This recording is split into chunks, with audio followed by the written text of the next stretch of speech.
সুপ্রিয় দর্শক মণ্ডলী, আগের মানুষ মিথ্যে কথা বলতে ভয় পেত, কারণ পাপ হবে বলে। আর এখনকার মানুষ সত্যি কথা বলতে ভয় পায়, কারণ বিপদে পড়বে বলে। তার জ্বলন্ত প্রমাণ এই বাংলাদেশ।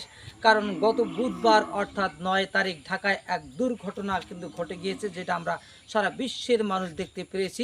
অর্থাৎ এক সাধারণ ব্যবসায়ীকে ঘর থেকে টেনে নিয়ে রাস্তায় নির্মমভাবে পাথর নিক্ষেপ করে কিন্তু তাকে হত্যা করা হয়েছে, এবং হাজার হাজার মানুষ সেটাকে কিন্তু সরাসরি দেখেছে, কিন্তু কখনোই তারা প্রতিবাদ করেনি। এই প্রতিবাদ না করার কারণে একজনকার জীবন বিলিয়ে দিতে হলো।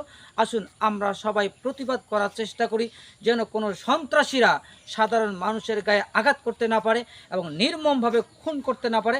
সেই প্রত্যাশায় সকলকে আমি দৃষ্টি আকর্ষণ করব, এবং সকল ব্যবসায়ীকে দৃষ্টি আকর্ষণ করব, কখনোই যেন কোনো সন্ত্রাসীরা আমাদের গায়ে আঘাত করতে না পারে, এবং সাথ সাথ জবাব দিতে পারবো সেই প্রত্যাশায়, সেই অপেক্ষায়। আল্লাহ হাফেজ।